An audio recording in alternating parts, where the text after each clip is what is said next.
आप देख रहे हैं प्रोग्राम हकीकत क्या है। मैं हूं सोनिया सत्ती। नाज़रीन, रोजाना हम बात करते हैं कि सियासी महाज पर क्या कुछ हो रहा है। जाहिर है सियासी माहौल भी खासा गर्म दिखाई दे रहा है, लेकिन आज हम बात करेंगे आवाम के सबसे बड़े और अहम मसले का, और वो है कि इस वक्त मुआशी हवाले से हम कहाँ खड़े हैं। महंगाई हम देख रहे हैं कि हर गुजरते दिन के साथ बढ़ती जा रही है।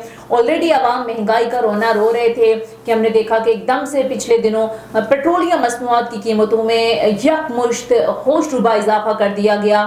अभी वो नहीं संभले थे और आज खबर ये आई कि बिजली की कीमतों में इजाफा कर दिया गया है। ऑलरेडी अगर अगस्त के महीने के बिल आप देखें तो बहुत ज़्यादा जो है वो लोगों की मुश्किलात इस हवाले से बढ़ गई है। बहुत सारी ऐसी फैमिलीज़ को हम पर्सनली देखते हैं जो ये कहते हैं कि हमारे जो पर कैपिटा इनकम है या पूरे महीने की जो सैलरी है, इनकम है, उससे ज़्यादा हमारे बिजली के बिल आ रहे हैं। बहुत सारी जगहों पर बिजली के बिलों को लेकर एहतजाज भी किया गया, लेकिन हम देखते हैं कि इस हवाले से मुश्किलात जो हैं वो आवाम के लिए हर गुजरते दिन के साथ बढ़ती जा रही हैं। चाहे महंगाई हो, आम ज़रूरियात ज़िंदगी की चीज़ें हों, पेट्रोलियम मसनूआत की कीमतें हों, फिर बिजली के बिल्स हों, ये हर गुजरते दिन के साथ इजाफा। आखिर गरीब आदमी जो है वो जाए तो जाए कहाँ।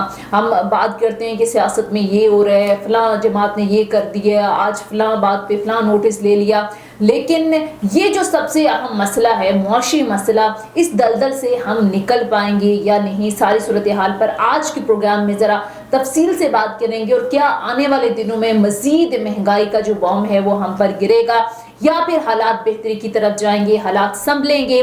क्योंकि जिस तरह से मैंने बात की कि आम आदमी की ज़िंदगी जो है वो हर गुजरते दिन के साथ मुश्किल से मुश्किल तर होती जा रही है।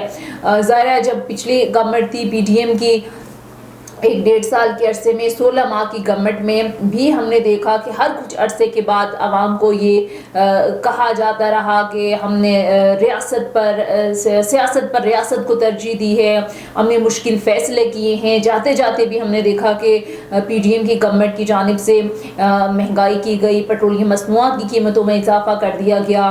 फिर हमें ये बताया जाता है कि चूँकि IMF की शराइत हैं, अगर हम IMF की शराइत नहीं मानेंगे तो मुल्क डिफ़ॉल्ट की तरफ जाएगा, अगर मुल्क डिफ़ॉल्ट हो जाता है तो फिर महंगाई मज़ीद बढ़ेगी। तो क्या चैलेंजेस हमारे लिए आने वाले दिनों में हैं, हम इन चैलेंजेस से कभी निकल पाएंगे या नहीं। ज़ाहिर है मौजूदा गवर्नमेंट जो है यानी निगरान सेटअप जो है वो तो उम्मीद है कि हम कोशिश करेंगे कि मुआशी हवाले से इस दलदल से हम निकलें, आवाम के लिए कुछ बेहतर करें, लेकिन देखना ये होगा कि ये मौजूदा सेटअप के लिए भी कितना बड़ा चैलेंज होगा। इसी सारी सूरत हाल पर ज़रा आज हम डिटेल डिस्कशन करेंगे। और नाज़रीन, इसी सारी सूरत हाल पर बात करने के लिए प्रोग्राम में हमें ज्वाइन किया है सीनियर सहाफ़ी अयाज यूसुफज़ई साहब ने। अयाज, बहुत शुक्रिया आपके वक्त का। अयाज, सबसे पहले तो ये बताइए कि ज़ाहिर निगरान सेटअप तो आ गया, लेकिन बहुत ज़्यादा चैलेंजेस हैं इनके लिए। देखिए डॉलर कहाँ पहुँच गया, बिजली की कीमतों में आज एक बार फिर इजाफा हो गया, मौशी हवाले से सूरत हाल जो आपके सामने है। तो आपको लगता है कि इन चैलेंजेस पर काबू पाना इनके लिए आसान होगा? देखिए जी, सबसे बड़ा इस वक्त मसला जो है ना वो अनस्टेबिलिटी है। इस वक्त मुल्क के जो हालात हैं वो स्टेबल नहीं है। और एक तो पॉलिटिकल स्टेबिलिटी, आपको पता है कि पहले ही एक जमात ने इस हुकूमत को डिस्टेबलाइज करने के लिए बहुत ज़्यादा एक्टिविटीज़ की, इंटरनेशनली उनको एक ऐसे पैराए पे या ऐसे नैज पे जाकर खड़ा किया कि कोई हम पे इतबार करने को तैयार नहीं। पहले जो IMF वाला मसला था वो पे पैसे नहीं दे रहे थे, बड़ी मुश्किल से इंटरवीन किया प्राइम मिनिस्टर ने, पैसे हमें मिले। उसके बाद यूँ लगा कि शायद डॉलर भी मुस्तहकम हो जाएगा, मार्केट भी मुस्तहकम हो। लेकिन सबसे इस वक्त मसला मिल का है कि हमारी मुल्क के अंदर जब तक कोई स्टेबिलिटी नहीं आएगी, कोई ठहराव नहीं आएगा, ना तो ये मार्केट सस्टेन करेगी और ना ही ये डॉलर जो है ये काबू आएगा। बल्कि ये हालात जो आने वाले वक्त में है वो इतने खतरनाक होते जा रहे हैं कि शायद एक वक्त का खाना भी एक आम आदमी के लिए लेना जो है एक बहुत बड़ा चैलेंज होगा। और इसके पीछे ये कोई एक दिन का या 2 दिन का मामला नहीं है, इसके पीछे पूरी कहूँ कि इसको तबाह करने के लिए, इसको खराब करने के लिए जदोजहद हुई है।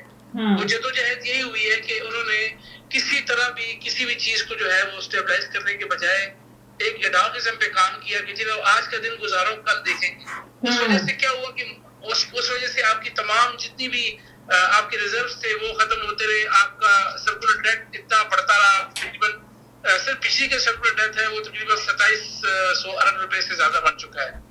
और इसके साथ साथ जो मार्केट में महंगाई के देखें, हर चीज आपकी कनेक्ट करती है डॉलर के साथ। जब डॉलर ऊपर जाएगा आपका पेट्रोल, क्योंकि जब आप परचेजिंग करेंगे पेट्रोल की, क्योंकि आपने दरामद करना है, आप तो लोकल प्रोडक्शन आपकी है नहीं है पेट्रोल की, तो जब भी कोई चीज आप दरामद करेंगे, इसकी पेट्रोल के अलावा और भी कई ऐसे सैकड़ों चीजें हैं जो आप दरामद कर रहे हैं जिन पे आपका गुजारा हो रहा है। तो इस वजह से जब डॉलर आप महंगा जाएगा, आप चीजें महंगी खरीदेंगे, तो ऑब्वियसली फिर आपको उसको मार्केट में महंगा बेचेंगे। जब आप महंगा बेचेंगे तो लोगों की कुव्वत खरीद कमजोर होती जाएगी। लोगों की इनकम तो वही है लेकिन एक्सपेंस बढ़ते जा रहे हैं। लेकिन अब कोई मौजदा ही हो, मैं तो कहते हैं ना उम्मीदी जो है वो गुनाह है, लेकिन मुझे अल्लाह ताला से माफी मांगते तो यार ये फिर आवाम कहाँ जाए? बहुत सारी फैमिलीज को तो मैं जानती हूँ जिनके बिजली के बिल इतने ज्यादा आ गए हैं, स्पेशली अगर इस महीने की बात करें तो उनकी पर कैपिटा इनकम या एक महीने की सैलरी इतनी ज्यादा नहीं है जितने उनके बिल्स आ गए। बहुत सारे इलाकों में आज हमने देखा लोग बाहर निकले, एहतजाज भी किया। तो ये फिर कैसे सिस्टम चलेगा? बिजली की कीमतें तो हर गुजरते दिन के साथ बढ़ती जा रही हैं। फिर हमें बताया जाता है चूंकि IMF के साथ हमारा एग्रीमेंट हुआ, अगर हम नहीं करेंगे, ये शराइत पूरी नहीं करेंगे तो फिर हमें डिफॉल्ट का सामना होगा।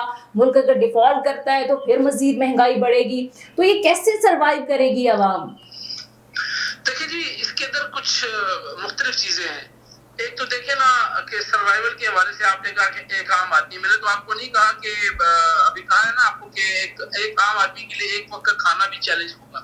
जहां तक देखे एनर्जी है, आपके पास बिजली पैदा नहीं हो रही, आप फर्नेस ऑयल के ऊपर, डीजल के ऊपर, दीगर जो ईंधन है उसके ऊपर आप बिजली बना रहे हैं, तो जब आप बिजली बनाए इतनी महंगी रहे तो सस्ती कैसे बेचेंगे? उसका भी एक मेन वजह ये है कि आप लोगों ने बिजली को कारखाने नहीं लगाए, आपने पन बिजली के ऊपर काम नहीं किया। ये लंबी बहस है, लेकिन मैं आपको ये बता दूं कि कोई मौज़ा ही है जो हमें इस वक्त के हालात से निकाल सकता है। अदरवाइज हमारे लिए इस वक्त आने वाला वक्त मजीद चैलेंजिंग, ठीक है, आने वाला वक्त मजीद चैलेंजिंग होगा। बहुत शुक्रिया अयाज यूसुफजई, सीनियर सहाफी तज्ज़ियाकार हमारे साथ प्रोग्राम में मौजूद थे। बहुत शुक्रिया आपके वक्त का।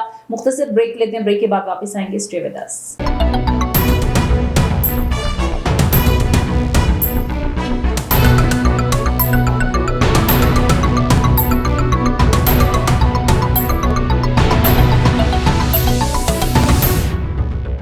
और नाज़रीन, इसी सारी सूरत हाल पर बात करने के लिए पाकिस्तान तहरीक इंसाफ की सीनियर रहनुमा साबिक MNA भी हैं उज़्मा जदून साहिबा ने हमें प्रोग्राम में ज्वाइन किया। बहुत शुक्रिया उज़्मा जदून साहिबा आपके वक्त का।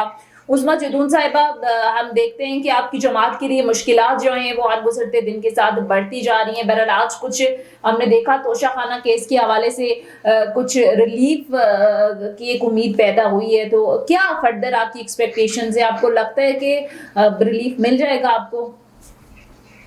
बिस्मिल्लाहिर्रहमानिर्रहीम, बहुत शुक्रिया जी। देखिए, सबसे पहली जो बात है, जब खान के ऊपर किए गए मुकदमों की बात आती है और PTI के ऊपर जो कुछ इस वक्त हो रहा है, उसमें हम सिर्फ और सिर्फ इंसाफ का मुतालबा करते हैं और हम ये कहते हैं कि जो भी मुकदमात हम पर बने हैं, खान साहब पे बने हैं, लोगों के ऊपर बने हैं, उन तमाम चीजों का फेयर ट्रायल होना चाहिए, इनको इंसाफ के साथ देखना चाहिए और इसके ऊपर फैसले देने चाहिए। लेकिन सिर्फ किसी एक पार्टी को खुश करने के लिए या किसी एक शख्स को खुश करने के लिए अगर इस किस्म के फैसले हों तो जाहिर है फिर फैसलों के ऊपर ऑब्जेक्शन भी लोगों को होती है और उनके फैसलों के ऊपर शक भी आता है। बात दरअसल ये है कि अगर कोई शख्स किसी को खुश करने के चक्करों में अगर इस किस्म का फैसला करेगा तो फिर हम अदालतों से अगर इंसाफ हमें नहीं मिलेगा, अदालतों में अगर किसी की तरफ एक दिशा से नजर आएगा कि ये किसी के प्रेशर में ये फैसले हो रहे हैं, तो जाहिर है फिर लोगों में मायूसी भी फैलेगी और लोग मुतनफर भी होंगे। तो मैं ये समझती हूँ कि जिस ओहदे के ऊपर इस अदालतों के अंदर जो जजेस बैठे हुए हैं, इससे पूरी आवाम ने एक उम्मीद लगा रखी है और इन्हीं जजेस के थ्रू हम ये समझते हैं कि मुल्क के अंदर इंसाफ आएगा भी। कहते हैं ना कि कुफर का निजाम चल सकता है, नाइंसाफी का निजाम नहीं चल सकता। तो बात यह है कि अगर नाइंसाफी का निजाम चल गया तो फिर ये निजाम चलाना मेरे ख्याल में नामुमकिन हो जाएगा और लोगों के अंदर वो मायूसी आएगी कि हमारे मुल्क के अंदर से फिर कोई मायूसी नहीं खत्म कर सकेगा। तो बेहतर यही है और उम्मीद यही है कि इंशाअल्लाह मेरे अल्लाह ने चाहा तो अल्लाह ने इन लोगों को जिस जजों को जिस मकाम पे बिठाया हुआ है उस पे हक और इंसाफ का फैसला करते हुए इंसाफ की राह को लिया जाएगा और इंसाफ के मुताबिक फैसले होंगे। ठीक है, उस्मा जुदून साहिबा, अब निगरान सेटअप तो आ गया है, अब निगरान काबीना भी बन गई है। इलेक्शन के हवाले से ज़ाहिर इलेक्शन कमीशन ऑफ पाकिस्तान ने कह दी है कि 90 रोज के अंदर तो इंतखाबात मुमकिन नहीं हो सकते। पाकिस्तान पीपल्स पार्टी की भी कुछ रिजर्वेशन है। अब पीटीआई का सारी सूरत हाल पर ये जो तब्दीलियां आई हैं इस पर क्या स्टांस है? अब तो इलेक्शन के हवाले से आपका बड़ा एक क्लियर मौक़िफ़ था, वो तो अब वक्त पर क्या उससे आगे जाते नजर आ रहे हैं। खबरें ये भी हैं कि लंबा निगरान सेटअप भी चल सकता है, तो आपकी इस पर क्या तहफ़्फ़ुज़ात हैं, आपका क्या स्टांस है? देखिए, ये तो बिल्कुल कि निगरान सेटअप लंबा चल सकता है या इंतखाबात को डिले किया जा सकता है, इस किस्म की बहुत सी बातें हम भी सुन रहे हैं और हमारा जो क्लियर स्टांस यही था, हम शुरू से यही कह रहे थे कि फ्री एंड फेयर इलेक्शंस होने चाहिए और जल्द से जल्द होने चाहिए ताकि मुल्क की आवाम जिस पार्टी को चाहे वो कोई पार्टी को ना हो, चाहे वो पाकिस्तान मुस्लिम लीग एनओ, चाहे पीपल्स पार्टी हो, एमक्यूएम हो, पीटीआई हो, कोई भी हो, जिसको आवाम इलेक्ट करे उसको इक़्तिदार दिया जाए वो हुकूमत में। और पाकिस्तान की जो अब तक माशी हालात है, इस वक्त जो हमारी आवाम की जो हालत हुई भी है, जो इस वक्त महंगाई की चक्की में पिस रही है, तो वो नई हुकूमत आए आके अपनी नई पॉलिसीज, माशी पॉलिसीज दे जिसकी वजह से मुल्क एक तरक्की की राह पे गामजन हो सके। क्योंकि देखिए जी, जमहूरियत के बगैर और इसके बगैर पाकिस्तान का निजाम नहीं चल सकता। जब एक निजाम नहीं चल सकता और उस निजाम के को लाने में अगर डिले टैक्टिक्स इस्तेमाल करते हैं तो उसमें किसी पार्टी का नुकसान नहीं है, इससे पाकिस्तान का नुकसान है। और खान साहब का भी सिर्फ एक ही स्टांस था कि पाकिस्तान की आवाम के लिए हुकूमतें बनती हैं जो पाकिस्तान की आवाम को रिलीफ देती हैं। तो जल्द से जल्द इंतखाबात करवा के नई हुकूमत लाके पाकिस्तान के लोगों के रिप्रेजेंटेटिव जाके बैठे और फिर पाकिस्तान की आवाम के लिए फैसले करें, तो पाकिस्तान इंशाल्लाह जल्द तरक्की की राह पे। ठीक है, अच्छा ठीक है। उसमें जुदून साहब आखिर में ये बता दें, ज़ाहिर है पाकिस्तान तहरीक इंसाफ एक टाइम था तो बहुत ज्यादा मकबूल सियासी जमात समझी जाती थी, कहा जाता था कि खंबे को भी खान साहब टिकट दें तो वो भी जीत जाएगा। लेकिन 9 मई के बाद ज़ाहिर है बहुत सारी सूरत हाल बदली, पूरा एक नैरेटिव बदला, लोगों की सोच किसी हद तक बदली। तो उसमें जुदून साहब आपको क्या लगता है अगर इलेक्शन होते हैं तो पीटीआई कहाँ स्टैंड करती देखती हैं आप?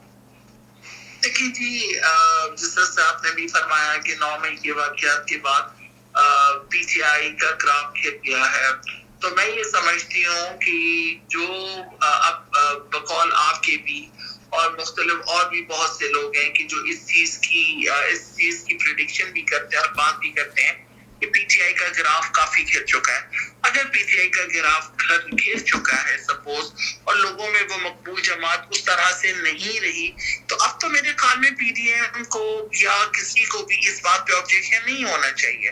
तो बिल्कुल इस वक्त अगर पीटीआई का ग्राफ गिरा हुआ है, लोग इसके हक में नहीं है, तो जल्द से जल्द इंतखाबात करें और जो लोगों की विल के मुताबिक, लोगों की ख्वाहिश के मुताबिक वो जिसको वोट दे, बिल्कुल उस पार्टी को आना चाहिए, उसको पाकिस्तान की मईशत को संभालना चाहिए और पाकिस्तान को तरक्की की राह पे लेकर आना चाहिए।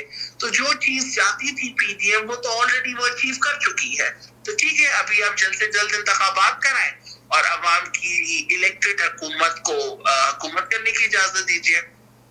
सही। तो उसमें जुदून साहिबा आपको क्या फ्यूचर लग रहा है चेयरमैन पीटीआई का? आपको लगता है कि बैक टू बैक जो केसेस बन रहे हैं जिसकी बिना पर वो जेल में गए, फिर साइफर के ऊपर भी एक और मुकदमा बना दिया, आप उनके लिए आपको लगता है मुश्किलात बढ़ रही हैं या आप देख रहे हैं कि आने वाले दिनों में उनको रिलीफ मिल सकेगा?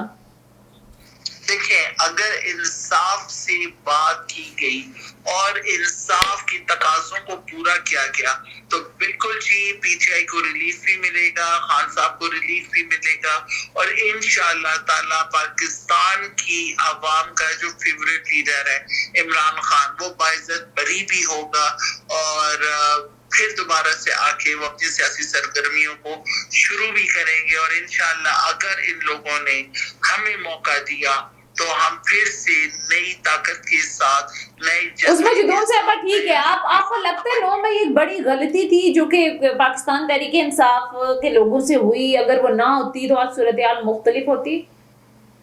लेकिन जी मैं अभी भी ये बात करती हूँ कि इसके ऊपर भी फ्री एंड फेयर ट्रायल होना चाहिए और जिस किसी की इन्वॉल्वमेंट है उसको वाकई सजा मिलनी चाहिए। ठीक है, बहुत बहुत शुक्रिया। पीटीआई सीनियर रहनुमा उस्मा जुदून साहब अपना मौक़िफ़ दे रही थी, हमारे साथ प्रोग्राम में मौजूद थी। बहुत शुक्रिया आपके वक्त का। नाज़रीन, ये था हमारा आज का प्रोग्राम। इस हवाले से फीडबैक ज़रूर दीजिएगा। ज़ाहिर है आवाम के लिए मुश्किलात बहुत ज़्यादा हैं और चाहे पेट्रोलियम मसनूआत की कीमतों में इजाफा हो, चाहे महंगाई हो, चाहे ओवरऑल इस वक्त जो इकनॉमिक सूरत हाल हो, और ज़ाहिर है कहने वाले ये कहते हैं कि अभी कहीं भी उम्मीद की कोई किरण नज़र नहीं आ रही कि इस मुश्किल सूरत हाल से हम निकलेंगे, लेकिन ज़ाहिर है एक उम्मीद है कि इंशाल्लाह एक वक्त आएगा कि ये जो अवामी मुश्किलात हैं इससे हम निकलेंगे।